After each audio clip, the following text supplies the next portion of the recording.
Bismillahirrahmanirrahim. Assalamualaikum warahmatullahi wabarakatuh.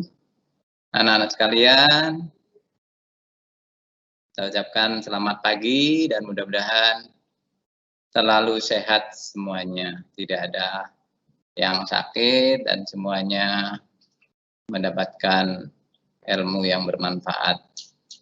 Baik, sebelum mulai pada pagi hari ini, marilah kita berdoa guna memohon kepada Allah Tuhan Yang Maha Kuasa agar semua yang kita laksanakan pembelajaran pada pagi ini mendapatkan berkat dan rahmat dari Allah Subhanahu wa taala, Tuhan Yang Maha Kuasa.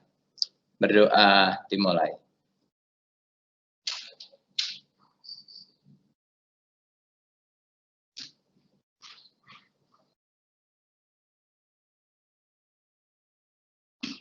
Selesai. Baik anak-anak sekalian, betapa pentingnya dalam usia muda kalian itu memperbanyak menuntut ilmu. Betapa pentingnya kalau kalian dalam usia muda sudah banyak ilmunya, ya.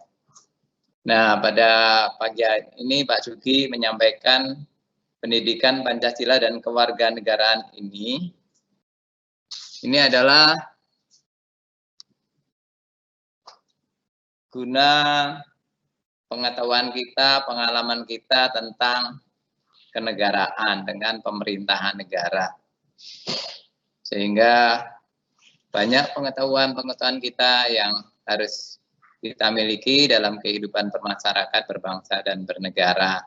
Demikian juga ilmu-ilmu yang lain, misalnya kalian bisa mempelajari tentang tata surya, sehingga kita tahu tentang jagat raya, bagaimana kekuasaan Tuhan Yang Maha Kuasa yang begitu sangat luas, ya. Nah, ini penting sekali bagi kita semua, ya. Karena Allah Subhanahu wa taala akan mengangkat derajat orang-orang yang beriman dan berilmu. Dan pada saat usia muda inilah, kalau kalian biasakan untuk berpikir keras atau belajar yang benar-benar, maka akan terbiasa, terlatih kita berpikir. Kalau terbiasa malas, maka kita juga akan terbiasa malas. Karena ke depan kalian tidak lagi dibantu oleh orang tua, kalian akan mandiri, ya. Dan kalian akan berganti menjadi orang tua. Nah, ketika kalian menjadi orang tua, ya, dan membimbing anak-anak kalian dan seterusnya, maka kalian sudah punya bekal yang banyak, sehingga tidak sengsara, ya. Dan karena itu, pada saat kalian menuntut ilmu, itu benar-benar diperhatikan baik-baik, dan benar-benar melaksanakan dengan baik, sehingga bisa diamalkan, dilaksanakan dalam kehidupan sehari-hari. Demikian juga kalau kalian main game itu hanya sebagai refreshing, ya. Jadi yang utama adalah memperbanyak pengetahuan, ilmu kita, sehingga ke depan bisa bekal. Karena ilmu itu bekal untuk dunia maupun akhirat. Baik, pada kali ini pertemuan yang ke-12 ini adalah pertemuan yang terakhir pada semester ini. Sehingga minggu depan, hari Selasa depan, kalian akan melaksanakan ujian akhir semester atau penilaian akhir semester atau disingkat PAS, ya, PAS. Ya. Sehingga dengan selalu belajar dan selalu belajar, ya, tidak bosan-bosannya untuk belajar, maka kalian akan mendapatkan nilai yang baik dan bagus, ya. Ini akan menjadi indikator kalian. Jadi indikator kalian ketika kalian belajar dengan baik, maka nilai kalian juga baik, ya. Nah, ini Bapak akan menyampaikan tentang bagaimana sejarah Undang-Undang Dasar 45. Ini adalah anggota-anggota BPUPKI. Yang berdiri itu adalah Bung Karno pada saat itu belum jadi presiden ya. Nah, menyampaikan usulannya tentang dasar negara ya. Baik, ini sejarah awal Undang-Undang Dasar 1945. Ya, BPUPKI atau Badan Usaha Persiapan Kemerdekaan Indonesia yang dibentuk tanggal 29 April 1945 adalah badan yang menyusun rancangan Undang-Undang Dasar 1945.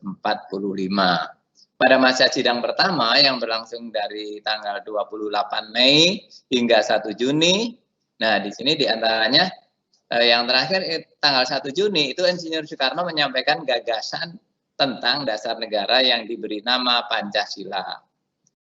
Ya, diantaranya itu 28 Mei itu Mr. Muhammad Yamin.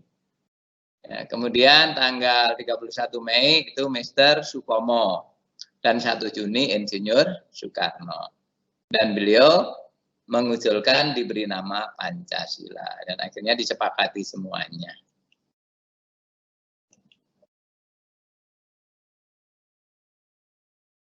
Dan selanjutnya tanggal 22 Juni tahun 1945, 38 anggota BPUPKI itu membentuk Panitia 9 yang terdiri dari 9 orang, jadi disebut Panitia 9, untuk merancang Piagam Jakarta yang akan menjadi naskah pembukaan Undang-Undang Dasar 45.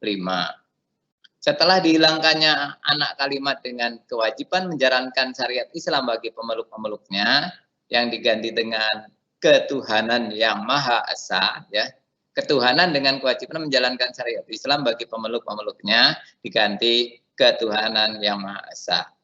Maka naskah Piagam Jakarta menjadi naskah pembukaan Undang-Undang Dasar 45 yang disahkan oleh PPKI pada tanggal 18 Agustus tahun 1945.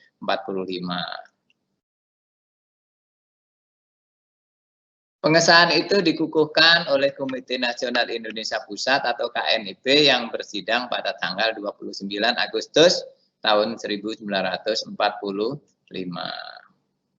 Naskah rancangan Undang-Undang Dasar 45 disusun pada masa sidang ketua. Ya, tadi terulang kembali, yaitu naskah rancangan UUD 45 disusun pada masa sidang BPUPKI. Yang mengesahkan namanya PPKI, bedakan ya. Nah, BPUPKI itu merancang, menyelidiki tentang persiapan kemerdekaan. Nanti di soal-soal itu ada ya, nanti kita akan latihan soal-soalnya ya. Makanya perhatikan baik-baik. Tanggal 10 sampai tanggal 17 Juli tahun 1945. Kemudian akhirnya tanggal 18 Agustus mengesahkan UUD 45 itu sudah berganti nama menjadi PPKI. Ya, PPKI. Ya, Undang-Undang Dasar 45 yang menjadi Undang-Undang Dasar Negara Republik Indonesia.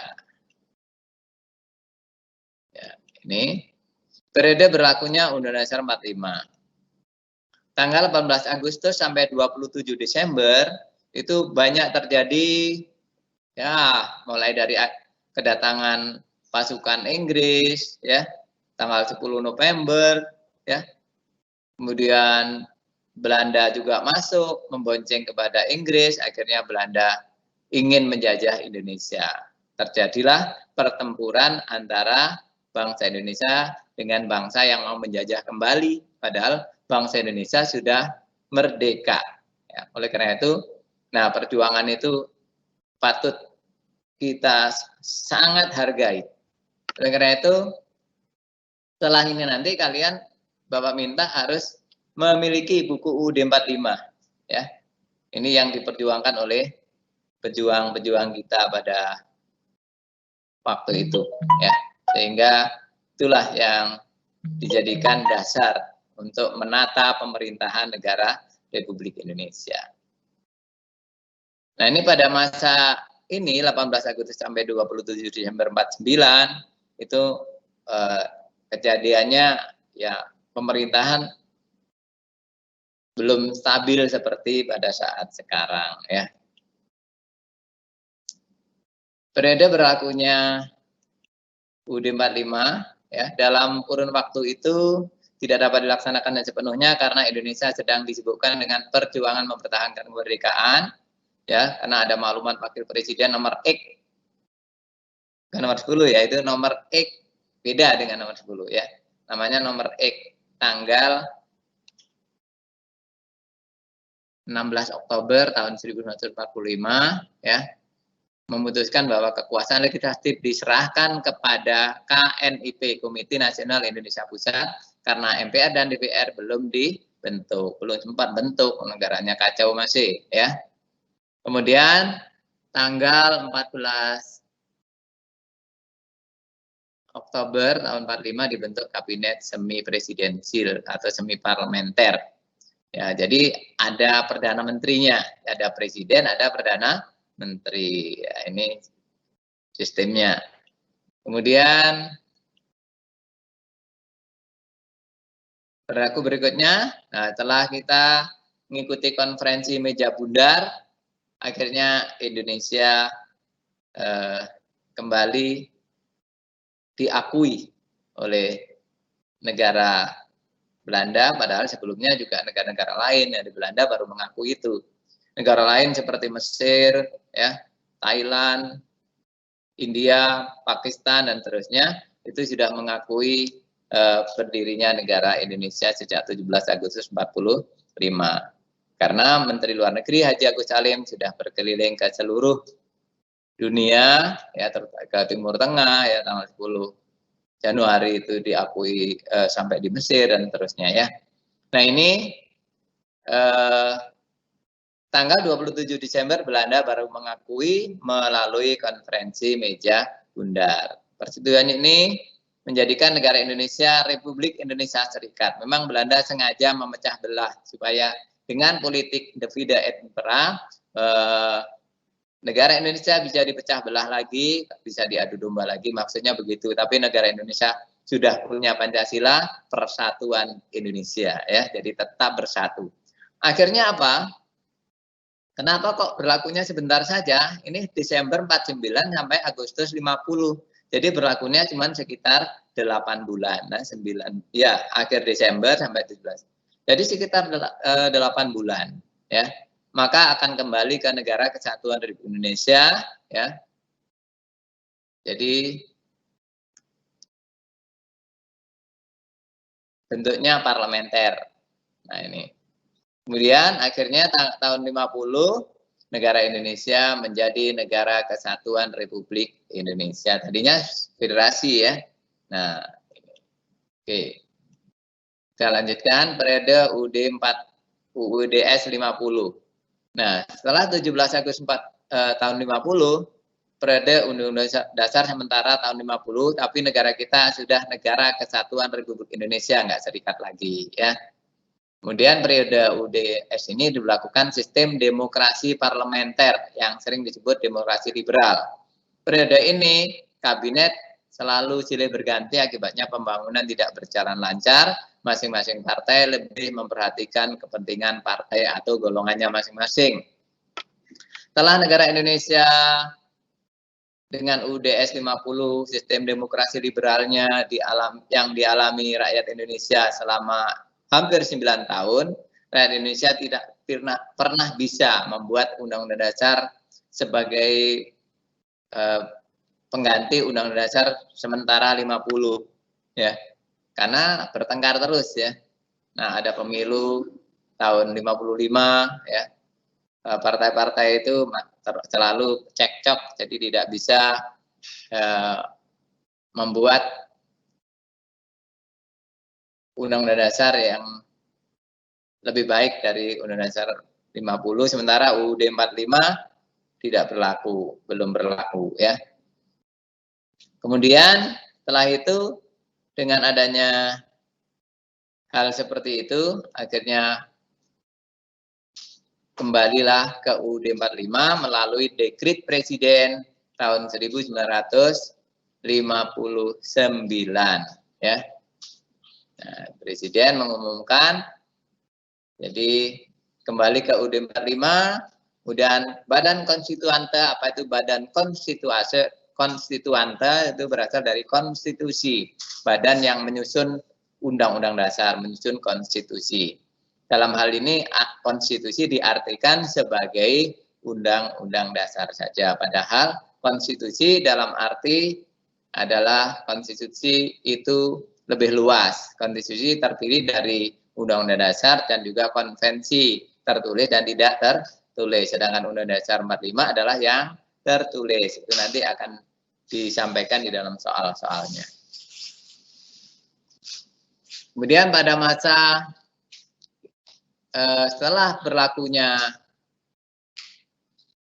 UUD 45, maka sekarang kekuasaan tidak pada Perdana Menteri, yang terakhir Perdana Menteri Juanda ya, dulu ada Perdana Menteri Amir Syarifuddin, kemudian Perdana Menteri, nah ini, kemudian, pada saat yang tahun 50 sampai 59 itu ada Perdana Menteri Sukiman, kemudian sampai Perdana Menteri Juanda. Jadi Juanda itu adalah Perdana Menteri yang pada saat itu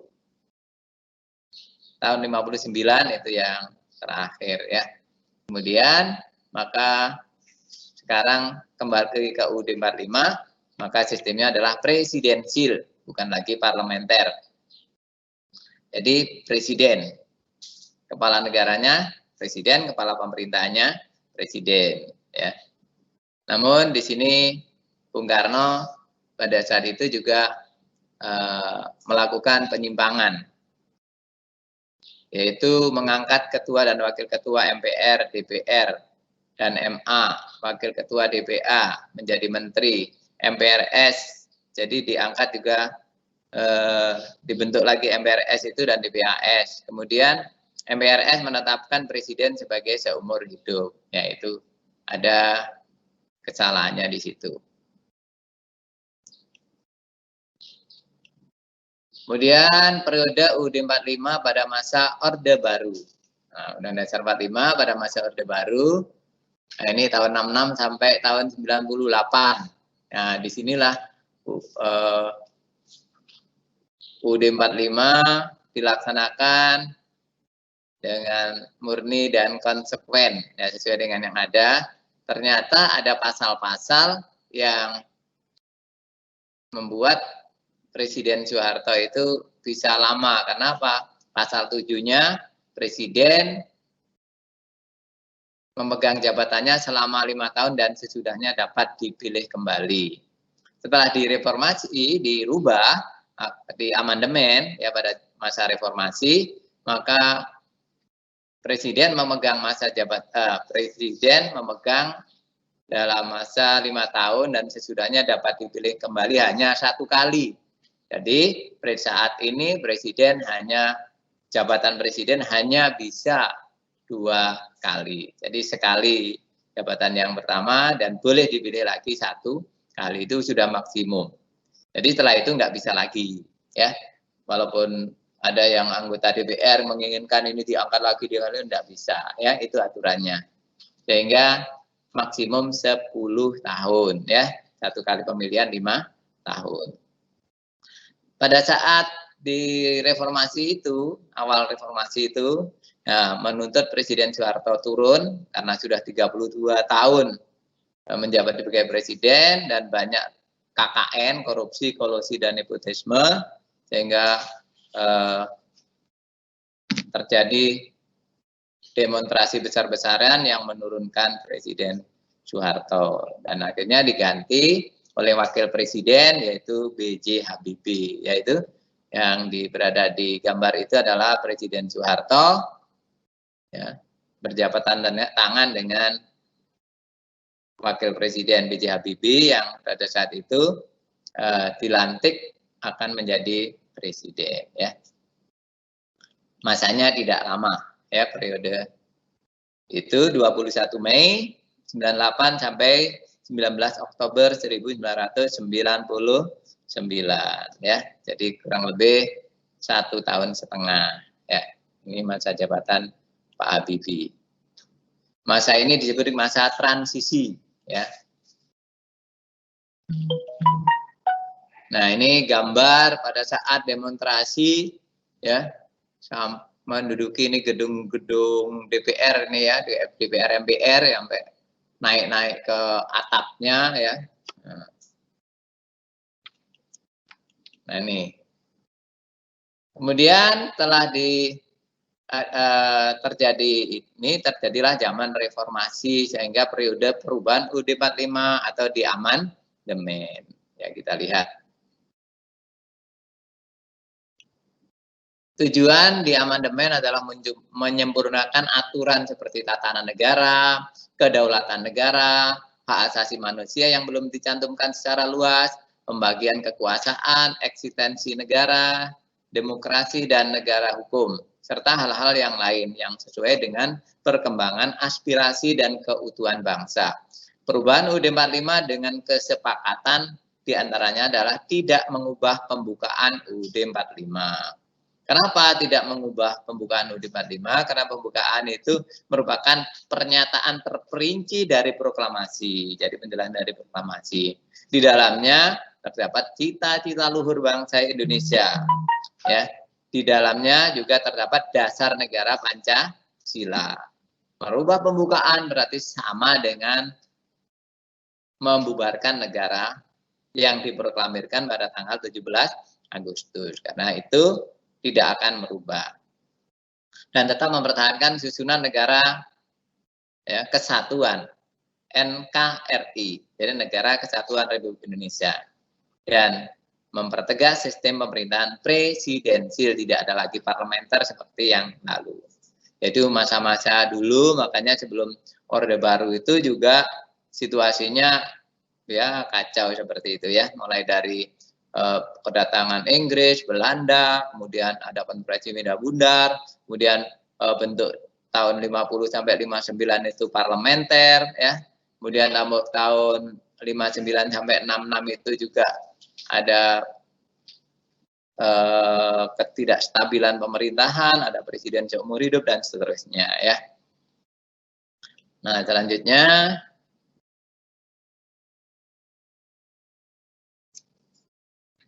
UUD 45 ini mengalami 4 kali perubahan, dirubah pada tanggal 14 sampai 21 Oktober tahun 99, perubahan pertama.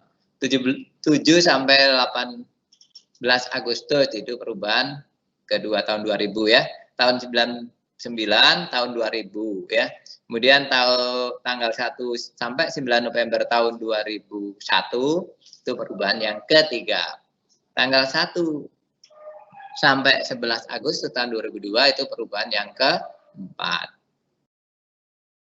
Baik, ini ada 4 kali perubahan. Akhirnya kan jadilah Undang-Undang Dasar 45. Oleh karena itu, tugas kalian adalah supaya memiliki UUD 45 ya. Dengan cara membeli boleh yang tebal, boleh yang tipis. Yang tipis itu, yang kecil itu harganya antara 3.000 ya, ada yang 4.000, mungkin ada paling mahal 5.000 ya. Ada yang beli itu 2.500 ya, ada yang pokoknya rata-rata lah 3.000 harganya yang kecil itu sudah yang perubahan ya. Nah, itu dengan harga segitu kalian sudah menghargai jasa-jasa para pahlawan yang menyusun Undang-Undang Dasar 45 dan kalian akan tahu seperti apakah sistem pemerintahan negara Republik Indonesia di dalam pasal-pasal UUD 45. Yang telah dirubah ya, mulai dari yang tadinya 16 bab menjadi 21 bab ya, gitu ya. Yang tadinya 49 pasal menjadi 37 pasal menjadi 73 pasal ya. Kemudian yang 49 ayat menjadi 170 ayat dan sebagainya ya. Nah, ini yang kalian beli itu adalah yang sudah amandemen ya, harganya sekitar Rp3.000 ya. Kira-kira beli, nanti dibuat tugas berikutnya adalah kalian buat video bahwa kalian sudah mempunyai itu, kemudian dibuka, isinya oh ini ada pembukaan ya. Tapi di depannya dikasih nama, ini namanya ya. Kalian kasih nama, kemudian kalian videokan, ya mungkin durasinya 1 menit juga nggak apa-apa ya, kurang dari 1 menit nggak apa-apa, lebih 1 menit juga nggak apa-apa. Ya, ya yang isinya ini bab-babnya ya dijelaskan begitu, telah selesai ya diucapkan salam. Selesai. Nah, itu tugas yang ketiga menjadi keterampilan kalian ya. Kalian memiliki UD 45. Ini merupakan nilai cinta tanah air dan bangsa Indonesia ya. Sehingga karena kalian memiliki Undang-Undang Dasar 1945 ya. Kalau nggak membeli ya boleh saja kalian download ya, download juga boleh. Terus diberi nama, kemudian di shooting dalam sebagai tugas yang ketiga dikirim ke Google Classroom ya. Baik, kita akan lanjutkan dengan latihan ya.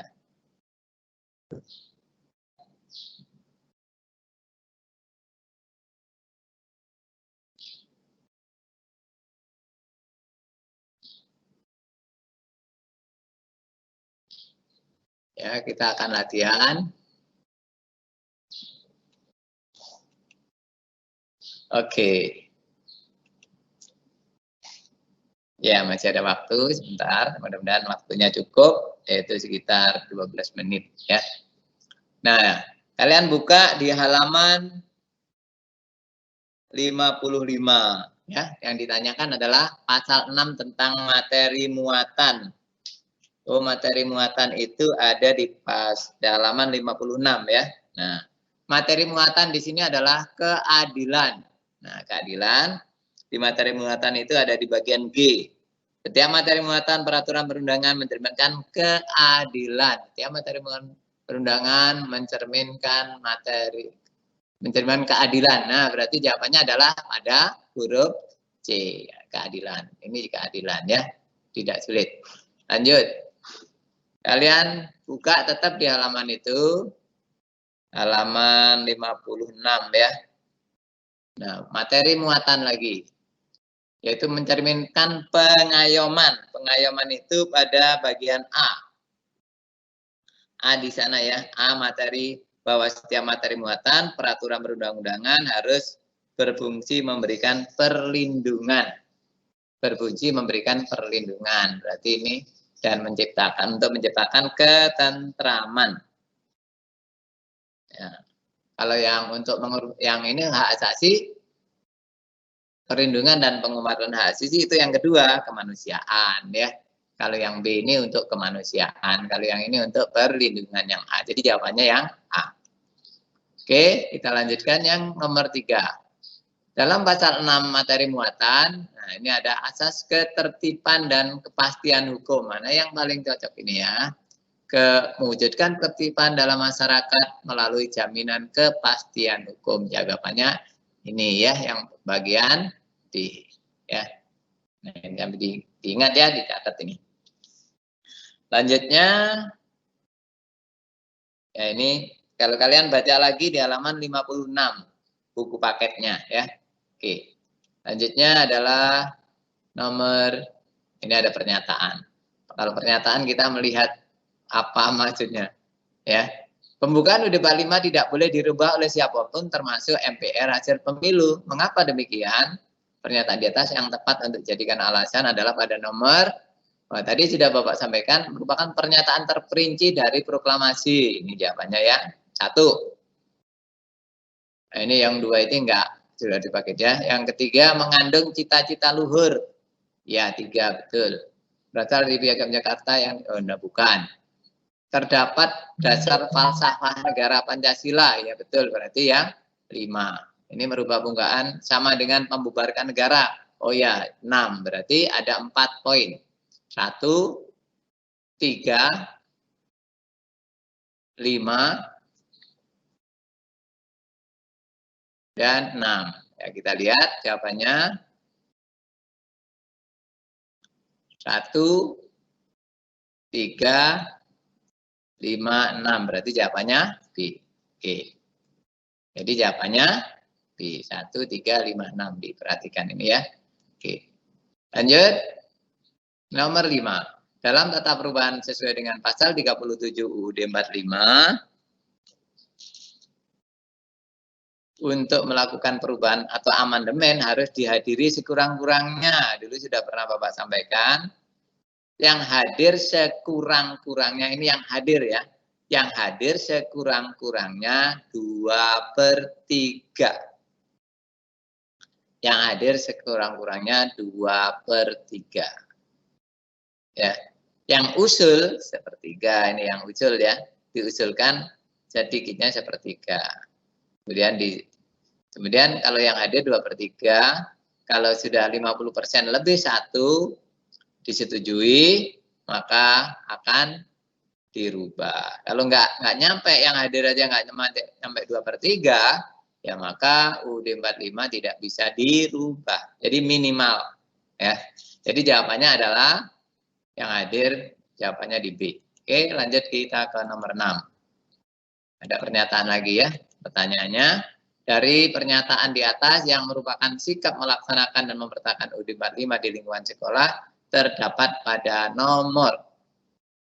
Sekolah melaksanakan upacara bendera hari Senin, ya sekolah kan memakai seragam sekolah, ya nomor 3. Kemudian di sini lagi menjadi anggota OSIS menaati aturannya 5. Jadi jawabannya 1, 3, 5. Ada ya? Ada? Oke, yang B ini ya. Nah, 1, 3, 5. Selanjutnya nomor 7. Contoh sikap melaksanakan dan mempertahankan UUD 45 di lingkungan masyarakat. Nah, di masyarakat itu apa? Membayar pajak, mengikuti pemilu, melaksanakan ronda malam, menjadi anggota OSIS. Ini di sekolah. Bayar pajak di negara, mengikuti pemilu negara. Berarti yang betul adalah ronda malam ini di masyarakat ya. Oke. Sekarang di lingkungan bangsa dan negara. Nah, ini tadi sudah Bapak singgung di nomor 7, yaitu rukun kematian, melaksanakan ronda malam, ini di sekolah, ini di masyarakat, ini negara. Membayar pajak tepat waktu, jawabannya A. Nah, tidak sulit ya. Lanjut. Jika perilaku yang bertentangan dengan usaha melaksanakan dan mempertahankan UUD 45 di lingkungan masyarakat, yang bertentangan berarti yang negatif ya. Membantah nasihat orang tua. Ini bukan di masyarakat tapi di lingkungan keluarga. Tidak mau mengikuti pemilu. Ini di lingkungan negara, bangsa dan negara. Kemudian menghimpun para pemuda untuk berjudi. Nah, ini yang di masyarakat. Jadi ini yang bertentangan ya. Yang di masyarakat ini menghimpun para pemuda untuk berjudi. Mencontek ketika ulangan atau ujian, ini bertentangan tapi di sekolah. Jadi jawaban yang benar adalah di masyarakat, yang bertentangan adalah menghimpun para pemuda untuk berjudi. Oke, kita lanjutkan. Nomor 10. Sikap dan perilaku yang bertentangan dengan usaha melaksanakan dan mempertahankan UUD 45 di lingkungan berbangsa dan bernegara. Nah, ini tadi sudah Bapak singgung.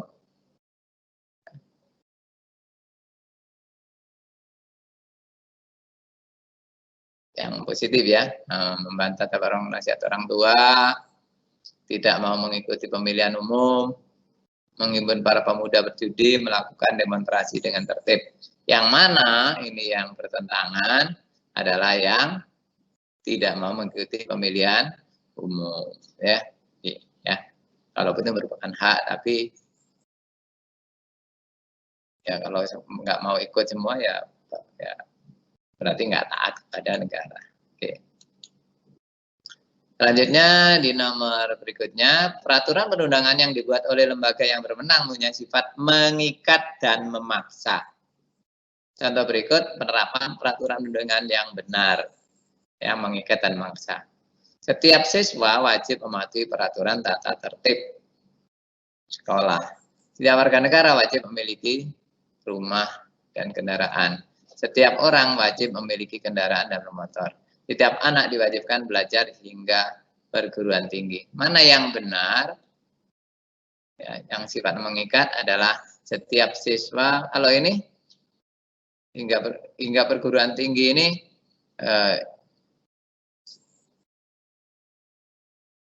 yang betul adalah tiap siswa wajib mematuhi tata tertib sekolah. Kalau yang tiap anak wajibkan belajar hingga perguruan tinggi ini tidak wajib karena ada kemampuannya yang berbeda-beda ya. Tiap orang wajib memiliki kendaraan ya nggak wajib ya. Tiap warga negara wajib memiliki rumah dan kendaraan. Ini ya bukan kewajiban yang dipaksakan karena ini adalah hak masing-masing. Ini hak masing ya. Dibedakan antara hak dan kewajiban. Hak orang ini ya. Mau sekolah sampai perguruan tinggi haknya dia mau sekolah ya. Tapi kalau mematuhi peraturan dan tertib sekolah ini adalah wajib. Jadi kita harus bisa membedakan antara hak dan kewajiban. Ya, kalau kita belum paham nanti kayaknya ini jawabannya semuanya jadi bingung ya. Jadi jawabannya adalah yang A. Setiap siswa wajib mematuhi peraturan tata tertib sekolah. Nomor selanjutnya. Setiap jenis peraturan perundang-undangan harus dibuat oleh lembaga atau pejabat pembentuk peraturan perundang-undangan yang berwenang. Berikut ini contoh pembuat peraturan perundang-undangan yang benar. Ya. Siapa yang membuat undang-undang dibuat oleh BPUPKI? Bukan, ini undang-undang itu bukan dibuat oleh BPUPKI dan BPKI. Ya. Yang dibuat oleh BPUPKI undang-undang dasar. Makanya bedakan antara undang-undang dengan undang-undang dasar. Peraturan daerah provinsi Kalimantan Timur dibuat dan disahkan oleh gubernur. Apakah begitu? Ini kayaknya benar padahal bukan, salah ya karena ini harus dibuat dan oleh bersama dengan DPRD. Peraturan pemerintah dibuat oleh presiden dengan persetujuan DPR pusat. Peraturan pemerintah dibuat oleh presiden tidak tanpa persetujuan DPR. Kalau yang undang-undang baru disetujui DPR. Peraturan daerah kota dibuat oleh DPRD kota dengan persetujuan bersama wali kota. Jadi yang benar adalah yang D. Ya. Nah ini kalian harus paham. Jadi kalau di pusat untuk undang-undang itu presiden dengan DPR. Kalau di daerah wali kota dengan DPRD atau gubernur dengan DPRD itu peraturan daerah. Jadi jawabannya yang D ini ya. Oke, jadi ini ABC-nya salah. Oke, lanjut. Pernyataan ini lagi. Dari pernyataan itu di atas yang merupakan makna alinea 1 dan 3 ya. Makna alinea 1 dan 3. Nah, ini 1 dan 3 ini yang pertama ini 1 ini barisan terdepan. Kemudian yang ketiga, perjuangan masih dijajah untuk memperoleh kemerdekaan ini 3. Kemudian kita cari lagi 4, kemerdekaan capai titik semata-mata hasil jelip arah. Ini adalah yang di 4 ini adalah alinea yang ketiga. Berarti 1, 3, dan 4. Kita lihat 1, 3, dan 4. 1, 3, dan 4. Oh iya, jawabannya di A. Oke ya. Kemudian selanjutnya pernyataan lagi. Tujuan dibentuk BPUPKI. Nah, ada pada nomor berapa nih ya? BPUPKI menyelidiki dasar sistem pemerintahan negara, benar. Kemudian mempelajari, menyelidiki, mengerjakan hal-hal yang berkaitan dengan pemerintahan di Indonesia, benar. Menyelidiki ya. Kemudian membahas, menyusun dasar negara, ya benar. 1, 3, 4. Kalau menyusun proklamasi ini BPKI ya. Membentuk lembaga negara dan mengangkat presiden itu juga ini tugasnya PPKI tugasnya presiden ini untuk mengangkat menterinya. Membentuk lembaga negaranya itu berdasarkan undang-undang dasar ya. Oke. Baik. Jadi jawabannya adalah 1, 3, 4. Karena 1, 3, 4 ini. Oh ya D. Oke, yang terakhir sekarang ini yang terakhir ya. Oke, pernyataan lagi.